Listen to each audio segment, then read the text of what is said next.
Welcome to the Shabby Detective, yet another Columbo podcast. I'm your host, Mike White, and joining me, of course, is Mr. Chris Dashu. They call me Bye-Bye Sky High I.Q.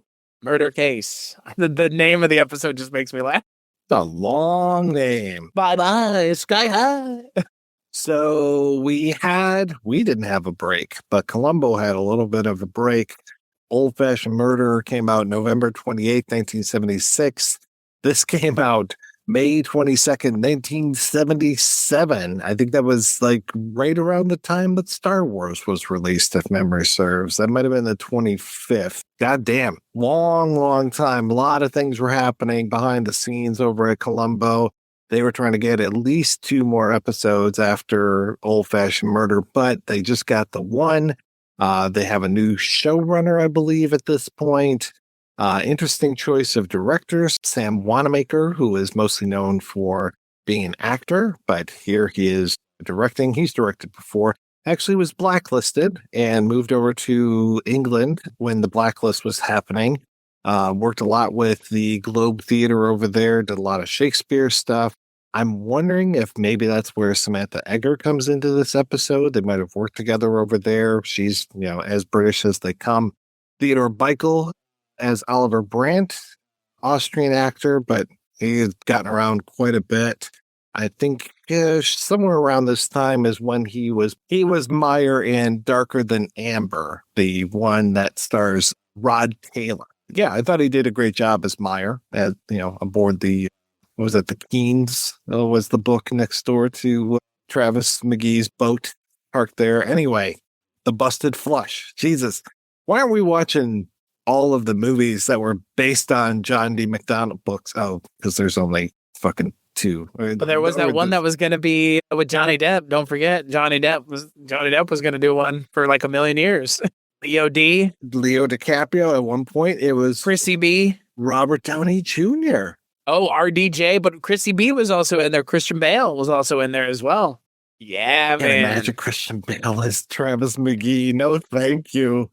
I can't imagine Christian Bale is just like so singular and can I ask you something? And this is a little bit of a digression, but I'm curious. A little bit? I think we've already started the digression. It's okay.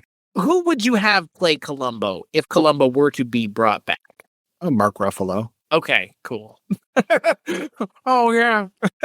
Which is one more thing. He's like Joe or John C. Reilly, which I think is, I mean, they sound the same. Natasha Lyonne also. Yeah, but that's, I mean, like, that's not fair because that's so its own thing and so good. It's like, I mean, I get it. I don't almost want to say Natasha Lyonne because I don't want to call Poker Face derivative of Columbo because it's not.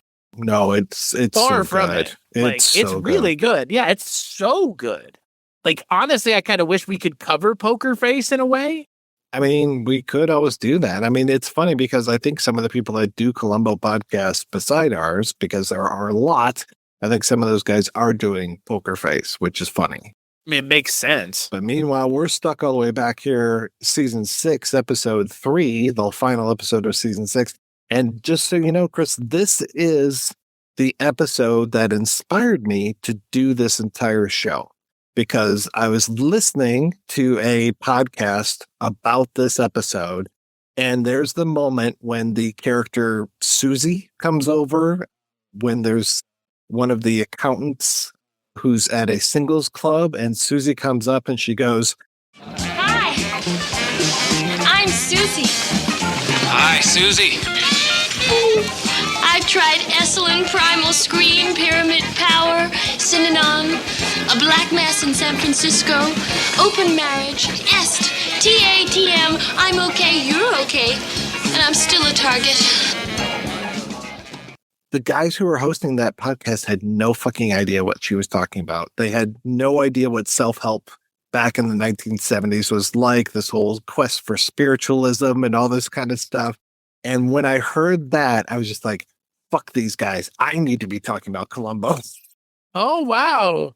So you had like a Father Malone moment is what you're saying. Basically, yeah. Okay. Yeah. FMM.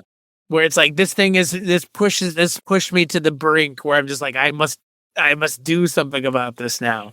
But yeah, Father Malone, our dear friend, always talks about listening to bad podcasts and being driven crazy by it because they don't do any research. Like, how do you not know about that in the 70s? Like, to be fair, if you go to Sedona, Arizona, it's still that way right now. Written by Robert Malcolm Young. This was kicking around a while. There were a couple different script ideas that were out there, and they ended up going with this one. Changed it quite a bit from the original concept to what we ended up with. But basically, we have murder at a Mensa club.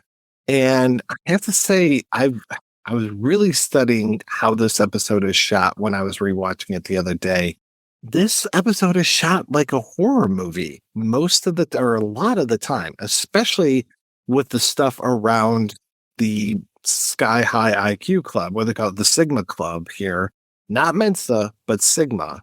And when the whole episode starts with a car out on a street, and then you get this hand grabbing the doorknob of this house and pulling it open. You just get to see the hand and that he's holding an umbrella. And then you see all these shots from like outside of the room where I think Kenneth Mars is talking, and like curtains are in the way a little bit. Things are very obstructed. It's basically Michael Myers at the beginning of Halloween, like looking around the house and stuff, and that kind of shaky zoom in on Sorrel Brook, who is going to be our victim in this episode. Second time we've seen Sorrel Brook, by the way. Last time we saw him, he was Johnny Cash's manager, wearing those amazing big round tinted lenses, and he's like in the corner of the frame, like very big. And so seeing him here as this much more meek and demure character, and especially after I grew up with him as Boss Hogg, where he is just fucking balls out all the time, I couldn't believe for years that Sorrel Brook was both of those people, that he was this guy as well as Boss Hogg. Yes, I was also surprised to learn that, because he is not playing that in this episode at all. What's up with the tickling? That was so weird. As a grown man, this is I don't a fucking tickle anybody. Well, other than, do you tickle the ivories? Do you tickle the funny bone? No, neither. I haven't played piano in a long time. Tickling the taint. 5-yard penalty, first down.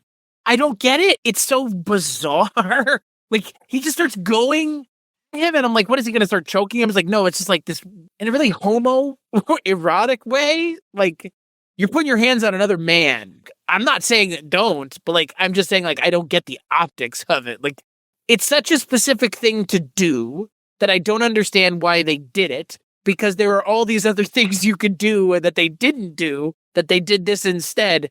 Why? I just want to know why. With Sorrel Brook being famously bald, I mean, just go up and start petting his head like the little guy on Benny Hill show, you know? But yeah, it's very strange. I read the Woodziak's write-up on it, and he's pretty down on this episode. He's just like, yeah, the mystery isn't there. It's not that great. It's solved so easily. It's basically Columbo comes in, figures it out like that, which is pretty typical for Columbo, but he figures it out like that and basically just bats around Theodore Bikel through the entire episode. I can see that, and I kind of agree with that, but at the same time, kind of like it. And there's a lot of aspects of this episode I like, and there's a lot of aspects that I dislike. But I'm curious, Chris, having been a first-time viewer, what's your take on this episode? I feel like I've seen it before. It reminded me of the Robert Culp episode at the other institute that's not the Mensa one. It reminded me of that, where it's like this guy who's such an asshole and hates everybody else, and everybody else kind of hates him. And in that one, it's just like kind of an ego thing. Or is he blackmailing people? I forget what it is in that one. He's blackmailing people, right? This one, there's no blackmail. It's just like, I am embezzling money, which, by the way, what a good word for stealing money from a company, embezzle. You would make so much in Scrabble with that one. He's embezzling money, but the way he kills Sorrel Brook is so fucking awful. Shoots him point blank twice, which with a silenced revolver, which I'd like to point out once again, revolvers don't work that way. Whenever I see a silenced revolver, I'm just like, Chris is going to go crazy. Okay. I've come to accept it. Okay. Yeah, yep. Every time. Well, because on top of everything else, like when you're using a revolver, That's not how this works. But here's the thing, like, I say that because part of the episode is about them hearing it. So it's like, don't draw attention to the fact that you have this contrivance in your episode, a silenced revolver on top of everything else. Like, it could have been like a silenced semi-automatic pistol. Like, this is 77. But it's very weird because the noises end up being part of the way the episode is solved. I want to lay out how he gets caught, and you tell me if I interpreted this correctly, since you're asking as a first-time viewer. Columbo knows it's him. Columbo catches him because Columbo knows that by pretending like he doesn't understand how things are happening, this guy will more than likely step in and correct him. And then he baits him in with it by being like, oh, the guy who did this must have been a bumbling moron. Like, and he's like, I am not a moron. Like, you're describing this guy to be an idiot. Here's the thing I don't understand. What is Columbo using to catch him? The record? Is it the marker falling? Because this is like circumstantial beyond belief. I'm asking all this because like this is one of the hardest ones Columbo would ever have to prove in a court of law. Yeah, absolutely. I mean, other than I have this person's confession, but there's nobody else there when he gets the confession, which is the marker is the confession. Right. The marker, the oh my, that's the confession. Him being surprised, that he was baited into being so stupid. But it's like, again, like the thing that I would have a hard time believing is that they wouldn't just assume it's this guy anyways, because who else would do it? Columbo really, rather than it just being the marker, when he goes into that nightclub and says, you can't really get a promotion if you have a criminal record, and is calling him out right there and then saying, I know that you were involved in this embezzlement. And I feel that the other guy, and the only reason I'm saying guy rather than their names is because these two accountants, one who is getting the promotion and the other one who is now the secretary. Oh my God, a male secretary. Oh my God. What the hell's going on here? It's almost as bad as a male nurse. Oh, what a male nurse. No, you can't have that. What the hell? And he's straight? Having those two characters, and I think one's Arthur and the other one's George or something. I'm just like, I'm having the worst time keeping these two apart. Their names anyway. Their faces not so much, and that they're both 70s dudes, hanging out at this place and like, oh, all right, great. So anyway, I think Columbo would get him from that rather than from the marker. But the thing, and I don't think it's Columbo is saying that whoever did this was an idiot. I think he's saying that the other people have helped him figure this stuff out. And Bikel, as Brandt, wants to be so smart. He wants to be the smartest guy in the room. And he can't stand that there are these other smart people there in this club. I mean, it's a weird thing that he kind of comes in late to the meeting at the beginning. He doesn't really mesh with the rest of the people. He's really just there talking with Bernie the whole time. And then he's just like, he really just kind of fucks around with these other folks. And the thing that I wanted from this episode was, so you've got like a literal drawing room in this episode. You've got like the smart girl. You've got Bernie Copel. You've got, sorry, not Bernie Copel, Basil Hoffman. Jesus. You got Kenneth Mars. You got the guy who isn't the auto mechanic, because I think that's Kenneth Mars, but you got the guy who looks like the auto mechanic. And like the girl comes to Columbo and says, well, I think that this is what happened. And she describes something. And then Basil Hoffman comes up and he's like, oh, well, the weapon had to be tied with elastic and it shot back up the... Shot out the window. Or I guess it went out the window or went up the chimney. Yeah. Right.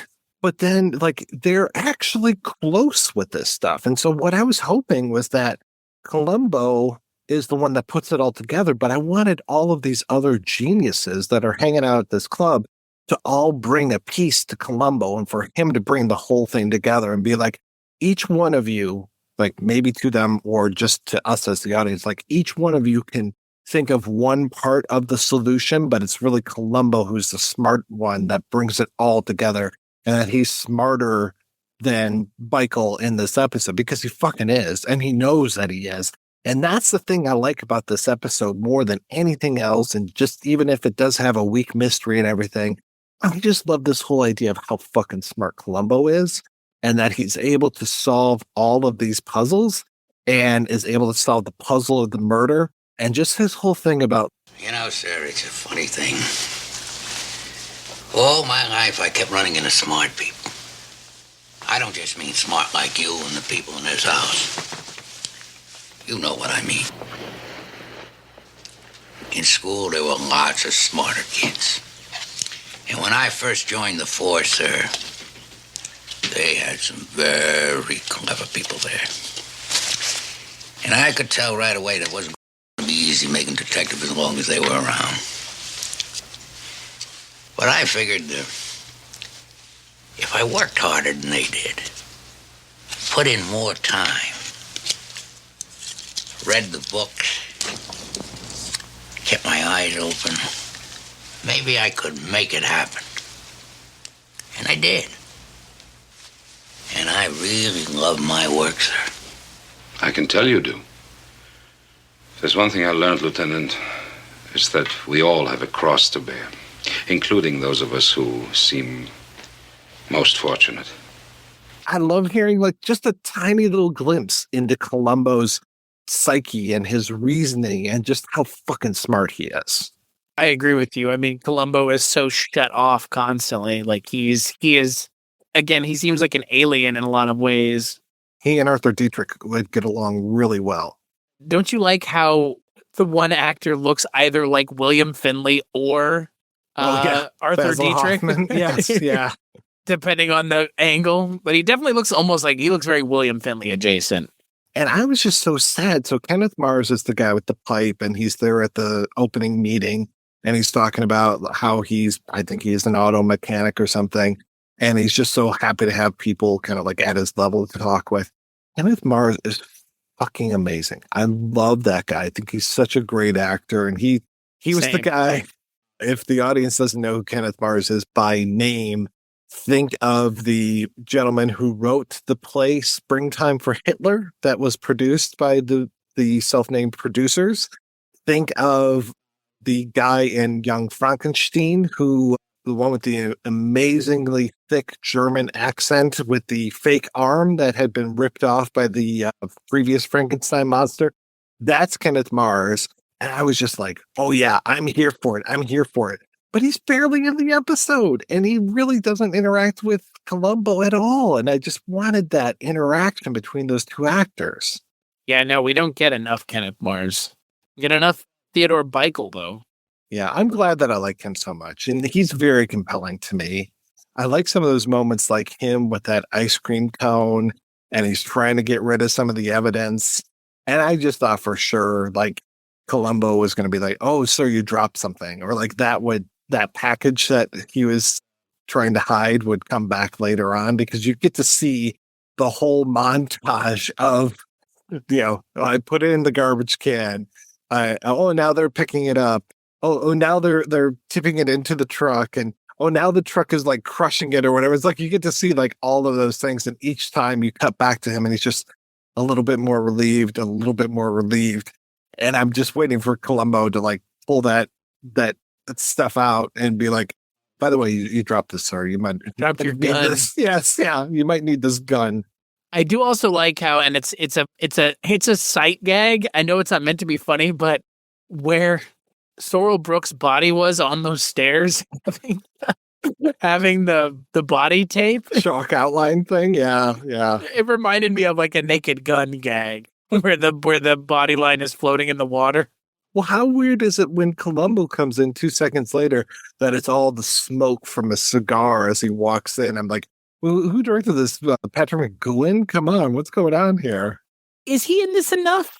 I think so. I mean, he doesn't come in until after the first commercial break, but he's in there by 15, 17 minutes, something like that. 17 minutes, yeah. Yeah, and I like the way that he goes to Samantha Eggar, who is Bikel's wife in this one. And, you can tell that she's got pretty exorbitant taste and everything. And I guess that's why he was embezzling. But I don't know. It didn't feel like she's definitely not a shrew. She seems like a nice person.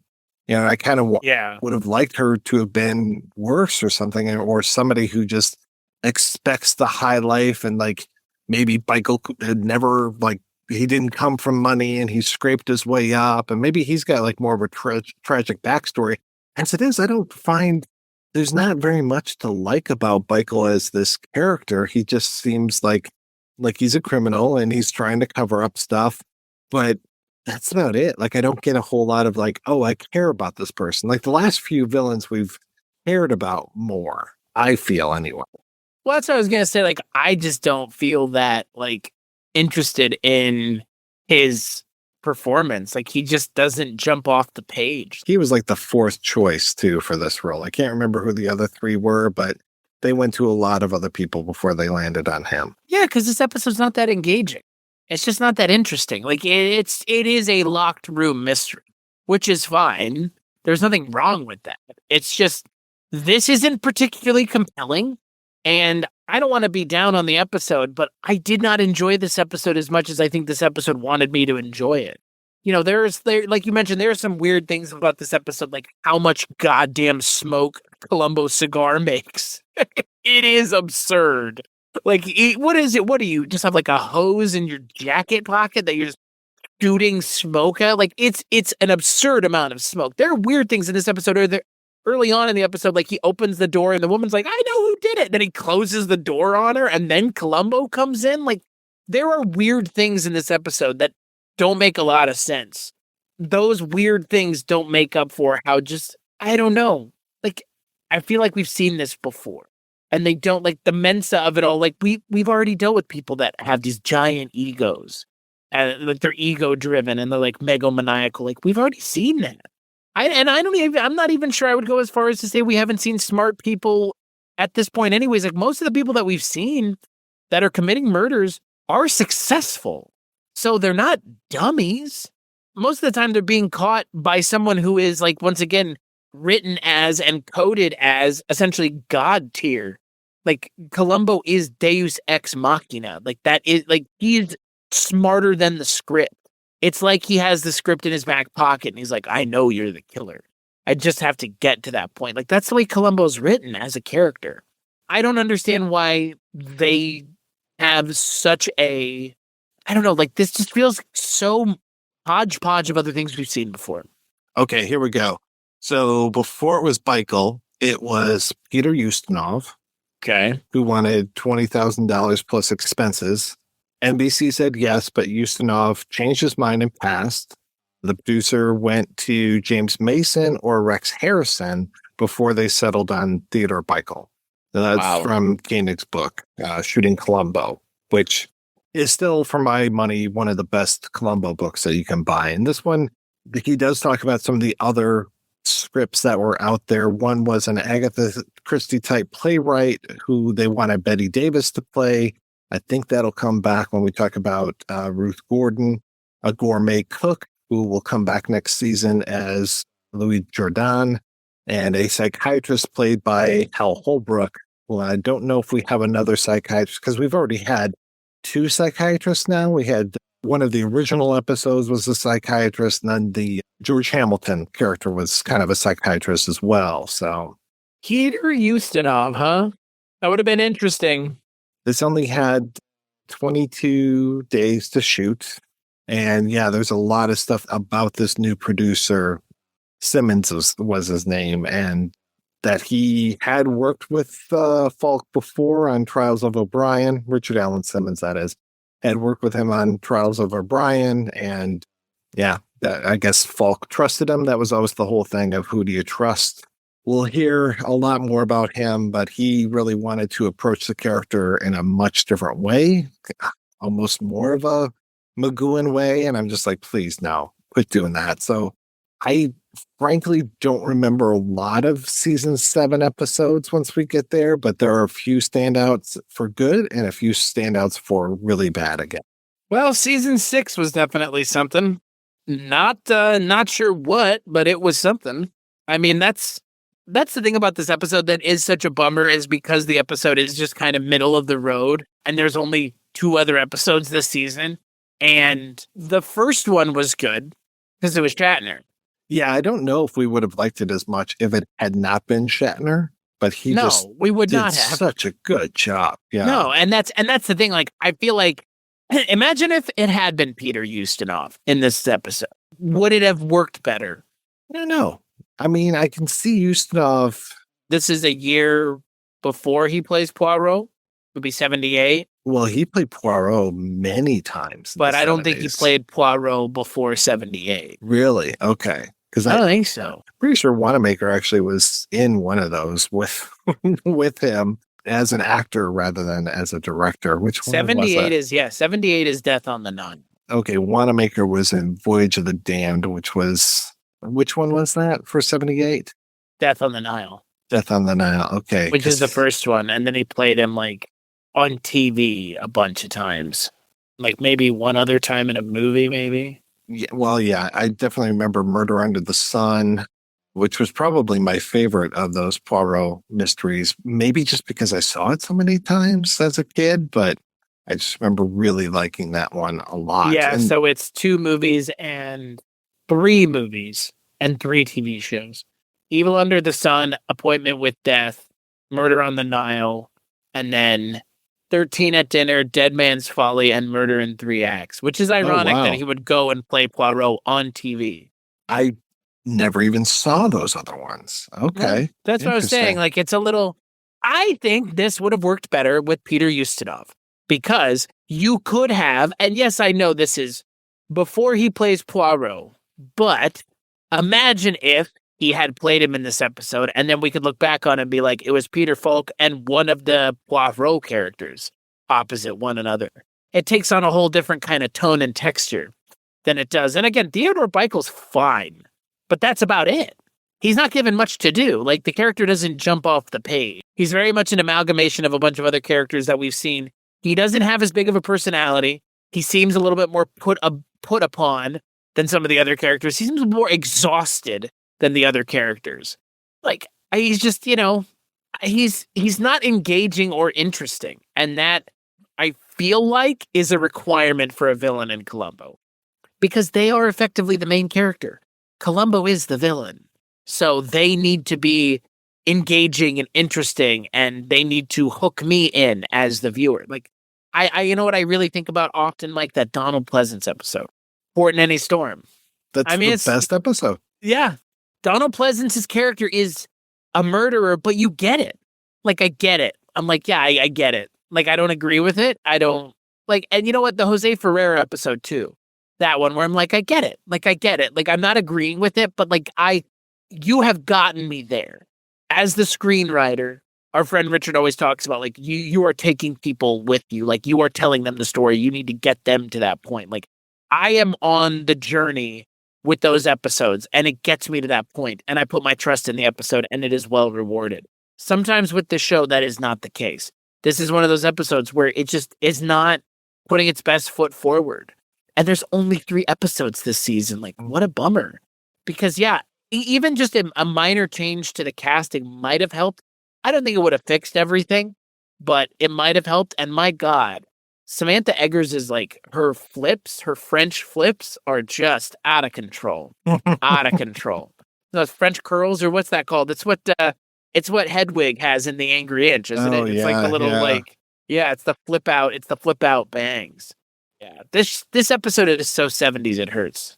So what I was thinking of was Albert Finney playing Hercule Poirot and Murder on the Orient Express in 1974. So that's why I was thinking that I thought that Ustinov was playing that in 74, but it's interesting that I think that he only played Albert Finney, that is, only played him once, and then Poirot takes over in 78 and ends up playing him all those times. So #, not my Poirot. Having Poirot versus Columbo, I mean, they couldn't have sold it that way, but they definitely could have in the reruns. I'll tell you that. Right, yeah. Exactly. Like, that is my point, is like, they should have put more effort into this episode, and it doesn't feel like they did. So, which is fine, but, not every episode is a banger, but we only had 3 this season, so come on. 1 and 3? 1 and 3, really? We can't talk about this episode without talking about Jamie Lee Curtis. Well, thank you. You beat me. You beat me to the punch. Speaking of Donald Pleasance, so surly. oh my God. Well, that's the thing. Like, the fucking best part of this episode might be Jamie Lee Curtis, because I'll tell you, I knew she was in the episode, and when I was watching it, I looked away for a moment, and I like snapped back the moment I heard her voice, because she just does not belong in this at all. Like, she is so not the size that this show deserves. Like, she's already, like, you can already tell. She's already huge. like, yeah, she's huge already. Like, you can tell she already gets it.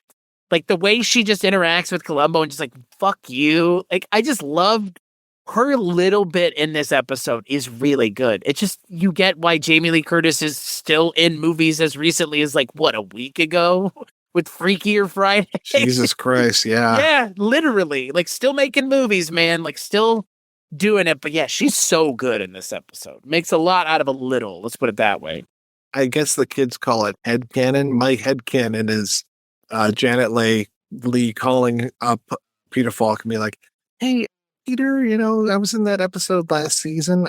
You got a spot for my daughter? My daughter? Well, at this point, we do know that Peter Falk moves the needle, so. But yeah, she was great. And this whole thing of like, oh, I brought this donut in. The donut in. And I was going to eat it, but and just that look on her face, she is, oh my God, she is so great. I mean, it's funny because like normally it'd be like, oh yeah, did you see, Katie Seagal in this episode? Or oh, did you see that person in here? Like, oh, did you see Jeff Goldblum out protesting and stuff?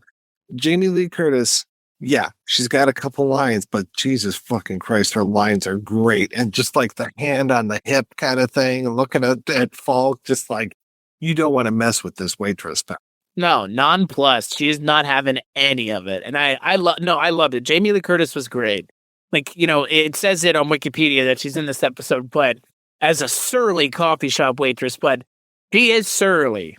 That is for sure. No, Jamie Lee Curtis, I think is, I don't think that this is a controversial opinion. Like, she is a modern icon in terms of being an actress. Like, she's able to be in a lot of like different things. She's good in everything she's in. Essentially, everything that she's in is better for having her in it, it would seem. And, her finally winning an Oscar for Everywhere, Everything, All at Once, I think was just like, a gimme. It was, she was given the Oscar without going and getting one of those honorary Oscars. She is that good of an actress. Like, everything I've seen, even those Halloween movies that really aren't that good, I think they'll probably age better in the long term, especially that third one. But those movies are worth watching for her performance and what she brings to it. You're talking about the Rob Zombie films, right? That's exactly what I'm talking about. Those Rob Zombie movies have their moment. Have you seen the second one? No, I couldn't make it past the first. The second one is worth watching because it's just insane.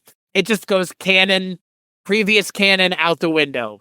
Other things out the window. Whatever you were expecting out the window. Michael Myers mask, not even gonna wear it. Like, Michael Myers is like a giant beard. Like, literally, like, it's like the Michael Myers mask with like a giant, just like fucking trucker beard sticking out the bottom, essentially. Jamie Lee Curtis is just, you get why she is still in the conversation. She sticks out the way no other like actresses have in those like minor fucking like effectively a throwaway role, right? Literally, for anybody else, it would have been a throwaway role. Because there's been plenty of secretaries, other waitresses, there's a garbage man, there's an ice cream man in this episode, there are several secretaries, like, none of them are given anything to do. And here she is just like, what do you want? Put your donut away. Wow. Like, all right. Like, talk about making a fucking impact. As you also saw on Wikipedia, this was the last episode of the NBC mystery movie. The wheel was about to come off when it came here, and there were... Jamie Lee Curtis is the breaker of the wheel, apparently. So the show that was playing rather than Columbo for all of these months was Quincy M.E. with Jack Klugman, and which I went back and I watched all those original Quincy mystery movies, and they're pretty decent. Not the greatest thing in the world, but pretty decent. It's Klugman is really good in those episodes. And I believe the guy's name is Robert Ito, was fucking amazing. The weird time in television, Koenig was writing that people had to always look at their TV guides to even see if the NBC mystery movie was going to be on. It just was, so the ratings were plummeting at this time. After the 4 original episodes, Quincy was spun off as its own weekly 1-hour-long show. Its replacement in the rotation on the wheel, Lanigan's Rabbi, would only last 4 episodes. So now I'm like, do I need to track down Lanigan's Rabbi? What did you just say out loud was the name of this show? Lanigan, Lanigan, Lanigan's Rabbi. Did you look into it? I've looked into it a little bit. The picture that comes up when you initially Google it is pretty funny. And it's Art Carney, Janet Margolin, Stuart Margolin, who plays Rabbi David Small. Stuart Margolin, who most people would know as Angel. Most people listening to this show would know as Angel from Rockford Files.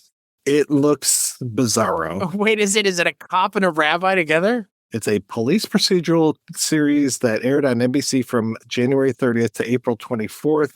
The title alludes to Police Chief Paul Lanigan and his friend Rabbi David Small.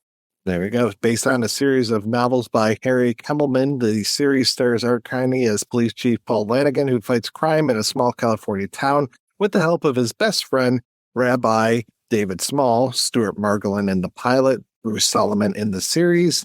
Small's ability in this area was attributed to his rabbinic mind and his Talmudic training. Friday the Rabbi Slept Late by Harry Kemmelman. Yeah. Oh, Slept Late on the Sabbath? Is the first in a series of 12 books. You better be on YouTube. Saturday, the rabbi went hungry. Sunday, the rabbi stayed home. Monday, the rabbi took off. Tuesday, the rabbi saw red. Wednesday, the rabbi got wet. Thursday, the rabbi walked out. Conversations with Rabbi Small. Someday, the rabbi will leave. One fine day, the rabbi bought a cross. The day the rabbi resigned and the day the rabbi left town. The first book came out in 1964. The last book, I shit you not, came out in 1996.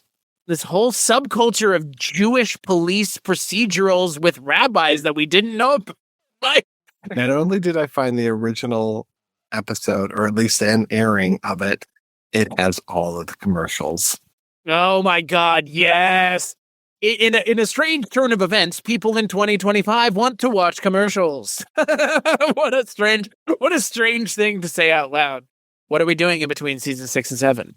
Flanagan's Rabbi. Feels like we just talked about Griffin and Phoenix, and we didn't talk about Mikey and Nikki. And I've got a lot of people who are coming after me on Facebook saying, you really need to watch Mikey and Nikki. It's the real classic, just like I told you.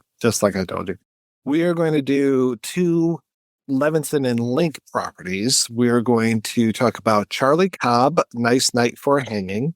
But before that, we're going to talk about Roller Coaster, which is a movie that, in my opinion, is way better than it has any right to be. It's about it before. Terrorist at an amusement park and a roller coaster. And I believe it's George Segal. And also the band Sparks is in it. Like the band Sparks? The band Sparks is in it. At least the brothers are in it. Interesting. Doesn't Richard Haddam love that movie? He might. Maybe we should see if he wants to come on and talk. I don't know. Somebody, I vaguely remember we have talked about it at some point, and somebody was like, "I love that movie." I mean, what's not to love? It has President George Bush in it. Isn't that Timothy Bottoms? That's my Bush, isn't it? Just imagine how many episodes we're going to be talking about between seasons 7 and 8 when there's like 10 years of Levinson and Link stuff, 10 years of Peter Falk stuff that we're going to be talking about between those two. Between 7 and 8, it's going to be a field day for us. Plus, well, we've already talked about Corky Romano, so where do we go from there? We're going to be talking about Uncle Marin the Billionaire, which I believe is a Romanian film that it has a character very much like Columbo. So yeah, we're going to have a good time with that one too. buckle in, folks. Mike says we're going down the Mr. Toad's wild ride. Mr. Mike's wild ride. Yahoo! Bucket A, yeah. This show goes away for so long. The world changes like drastically. I mean, the format of the show is going to change. I mean, this is a TV movie show. This is a TV movie miniseries masquerading as a TV show. Like, this is just a miniseries. They just didn't know what to call it. But this is not like a TV show. Like, the way they handle this show is not like a TV show. There's not like the weekly nature of the show has been gone for what, 4 fucking seasons at this point? And now we're getting to the point where, like, you know, we're one season away from Peter Falk just being like an old man, essentially, right? Just like literally like a grandpa. Like, things go pretty quick. Yeah, and it's surprising. I didn't realize that he was getting a divorce at this time, so he was kind of desperate for money, and then he's got all the money being tied up in that Elaine May project and stuff. It's just like, all right, sure, great. We're heading into the less exciting times for Peter Falk, where Yes. decisions are being made that maybe we shouldn't be making. So I have to ask before we get to season 7, like, is season 7 considered to be a good season? Jonathan Demme directed an episode. I'm having the worst time remembering Make Me a Perfect Murder. I really like Murder on the Glass. That's the Jonathan Demme episode. I seem to remember liking Try and Catch Me, the Ruth Gordon one. How to Dial a Murder, I seem to remember really liking. And then The Conspirators, the last official Columbo episode, is, again, one of the worst ones for me. Is that because it's just, there's no way to end Columbo in a satisfying way? Well, you know, the one thing that Columbo probably shouldn't get mixed up in is the Troubles in Ireland. What?